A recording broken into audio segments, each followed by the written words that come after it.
وہ فضیلت تفقہ فی الدین سے بڑھ کے بتا رہا ہوں. جو لوگ کہتے ہیں علماء کرام بن جائیں گے تو بچہ کہاں سے کہاں چلا جائے گا، اسی بات کا میں ازالہ کرنا چاہتا ہوں. میری بات کو توجہ فرمائیے. ڈوم پھر زندہ دل مسلمانوں، میری بات کو اپنے دل کی تختی پر نوٹ کر کے لے جانا. قسم خدا کی میں آپ کو بتانا چاہتا ہوں، لوگ تو صرف ایسی باتیں کرتے ہیں کہ عالم بن جائے گا تو کھائے گا کہاں سے. اسی بات کا ازالہ کرنا چاہتا ہوں. بتاؤ اللہ اکبر فارغین یہاں سے نکل رہے ہیں، ان میں کوئی عالم ہے، ان میں کوئی حافظ قرآن ہے، کوئی قاری ہے. بتاؤ اتنے علماء، یہ اتنے حفاظ و قرآ ان کی محنتوں سے نکل رہے ہیں. بتاؤ جب یہ معاشرے میں جائیں گے، جب یہ سوسائٹی میں جائیں گے تو قسم خدا کی دین اسلام پھیلائیں گے. اور جو دین اسلام پھیلاتا ہے اللہ تعالیٰ اس کے چہرے کو سرسبز و شادابی عطا فرماتا ہے. سبحان اللہ سبحان اللہ. یہی اللہ بات ہے. اکبر. سمجھ رہا امام اعظم فرماتے ہیں میری عمر 16 سال.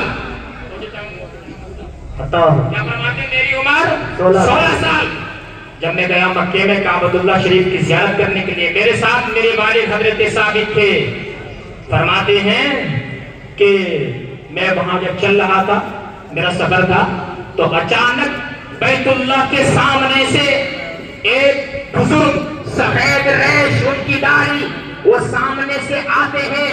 تو حضرت امام اعظم فرماتے ہیں میں نے اپنے والد حضرت ثابت سے کہا ابا جی بتائیے تو ذرا یہ کون ہے جن کے لیے لوگوں نے راستہ چھوڑ دیا ہے، جن کی اتنی تعظیم اور تقریب لوگ بجا لا رہے ہیں. اللہ اکبر کبیرہ. تو امام اعظم فرماتے ہیں مجھ سے میرے والد نے کہا بیٹے یہ حضور کے صحابی حضرت عبداللہ ابن حارث ہیں. کہتے ہیں میں نے کہا ابا یہ یہاں پر کیا کرتے ہیں؟ حضرت امام اعظم کے والد نے امام اعظم سے فرمایا بیٹے یہ یہاں پر نبی کی حدیث سے پاک پڑھ پڑھ کے سناتے ہیں، لوگوں کو بتاتے ہیں. امام اعظم کہتے ہیں میں نے بھی اپنے والد سے اجازت لی کہ ابا میں اس درس میں شامل ہونا چاہتا ہوں، اور امام اعظم کے والد نے اجازت دے دی بیٹے تم شامل ہو سکتے ہو.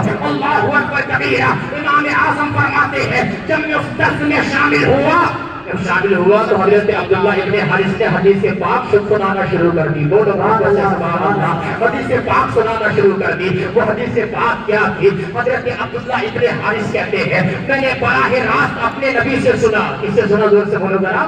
اپنے نبی سے سنا. میں نے براہ راست اپنے نبی سے سنا، یہ سنا کہ جو اللہ تعالیٰ کا بندہ اللہ تعالیٰ کا دین سیکھتا ہے، جو شریعت کا علم سیکھتا ہے، جو شریعت مطہرہ کا دین سیکھتا ہے اور سیکھنے کے بعد جو ہے اس کے پرچار میں لگ جاتا ہے، مصطفیٰ کے دین کا علم اپنے کاندھوں پہ اٹھاتا ہے اور اس کو آگے پہنچاتا ہے. امام اعظم کہتے ہیں عبداللہ ابن حارث نے کہا تو حضور نے فرمایا کہ اللہ کا یہ وعدہ ہے کہ اس کی دنیا کی جتنی ضرورتیں ہوتی ہیں اور دین کی جتنی ضرورتیں ہیں اللہ تعالیٰ اپنے فضل و کرم سے اپنے ذمہ کرم پر لے لیتا ہے.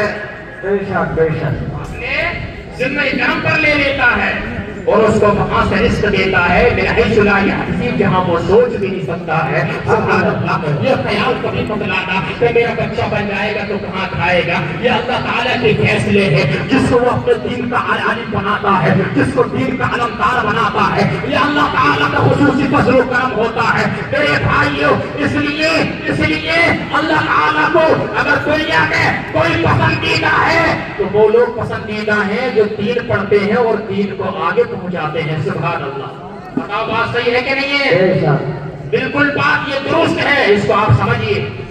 میں اسی بات کو سمجھانا چاہتا ہوں آپ حضرات کو، کیونکہ آج جو ہے نا لوگ دور ہوتے چلے جا رہے ہیں دین سے، لوگ جو ہے نا دور ہوتے چلے جا رہے ہیں دین سے. آپ کو بتاتا ہوں ذرا. اس سے پہلے ایک مرتبہ پورا مجمع ذرا درود پاک پڑھ کے سنائیے. اللہم صلی علی مولانا محمد وآلہ وبارک وسلم صلاۃ اللہ علیہ یا رسول اللہ صلی اللہ تعالی علیہ وآلہ وسلم. لوگ دور ہو رہے ہیں علماء کرام سے، لیکن ایک حدیث پاک سنا دوں آپ کو. آپ سننا سید صاحب حدیث پاک سنا رہے ہیں، لیکن کچھ لوگوں کا مزاج ہوتا ہے کہ چٹکلے سننے کا، تو مجھے دو ادھر چار ادھر کے لیے آتی ہیں. لیکن میں نہیں چاہتا کہ آپ نے اتنی محنت سے یہ پنڈال سجایا، لاؤڈ اسپیکر کا انتظام کیا، مفتیان کرام نے محنت کی، تو میں چاہتا ہوں آپ کو تھوڑی سی دیر میں حدیث پاک سنا کر کے چلا جاؤں. بولو یار محبت سے سبحان اللہ. آؤ ذرا میں بتاتا ہوں حدیث پاک واقعی آپ سننا چاہتے ہیں تو ہمارے تمہارے نبی نے ارشاد فرمایا سیأتی زمان علی امتی یفرون من العلماء والفقہاء ابتلاهم اللہ تعالی بثلاثۃ پریچات.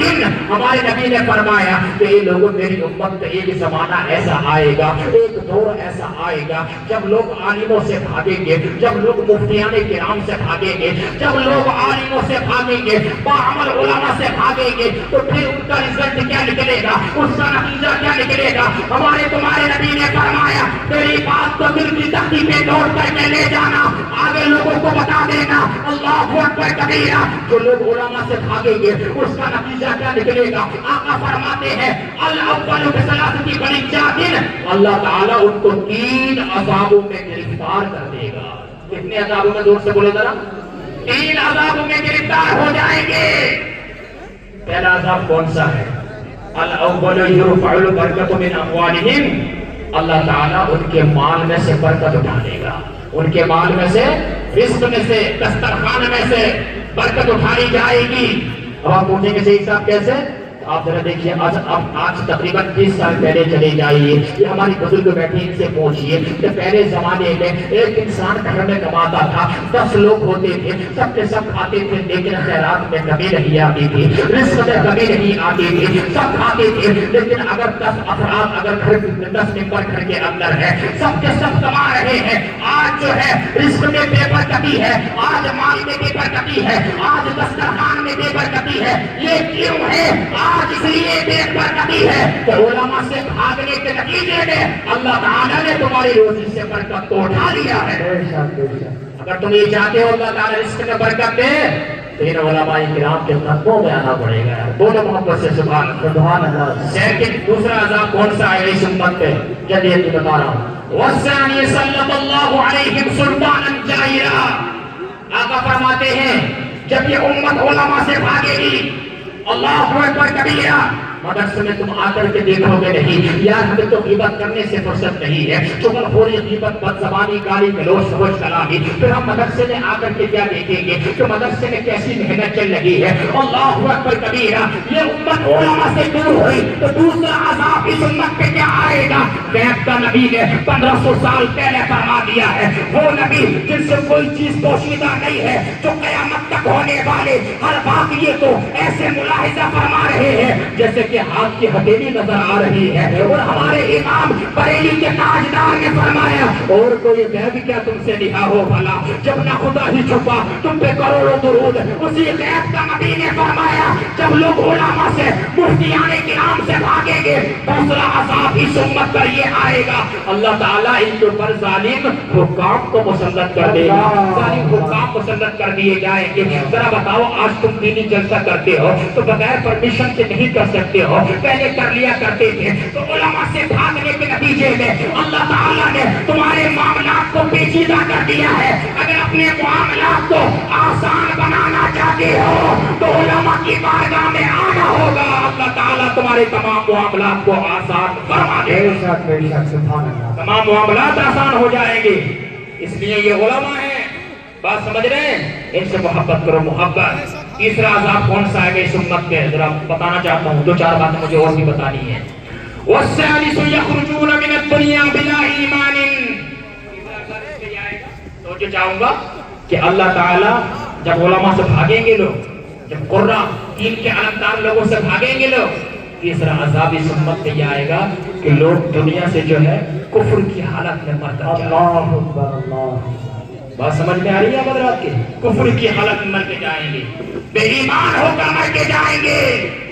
اللہ اکبر. اندازہ لگائیے میرے بھائیو، اب ذرا اندازہ لگاؤ علماء سے بھاگنے کے نتیجے میں اللہ نے رزق یہ دیا کہ رزق سے برکت کو اٹھا لیا گیا ہے، تمہارے اوپر ظالم حکام مسلط کر دیے گئے ہیں. اور اللہ اکبر کبیرہ، ایمان پر خاتمہ بھی نہ ہونے کا کبھی اندیشہ ہے. اگر رزق سے برکت چاہتے ہو اور اپنے معاملات کو آسان بنانا چاہتے ہو اور اس کے علاوہ دنیا سے ایمان کے ساتھ جانا چاہتے ہو تو علماء کرام کی مدرسے میں زیارت کر اور ان سے محبت کر، ان کا ہاتھ چوم. اللہ تبارک و تعالی خصوصی فضل و کرم نازل فرمائے بات سمجھ رہے ہیں آپ کے اللہ اکبر یہ علماء کرام نعرہ تکبیر، نعرہ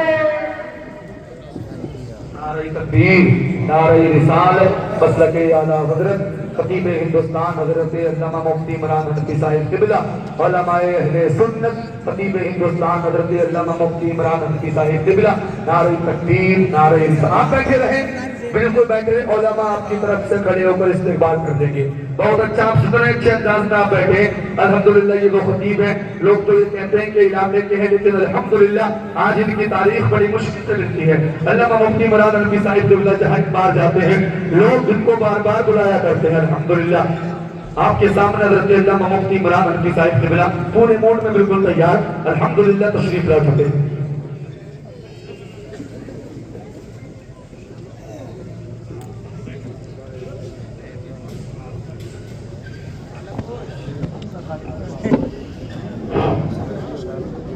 ماشاءاللہ ممبر نور کی رونق میں اضافہ ہوا۔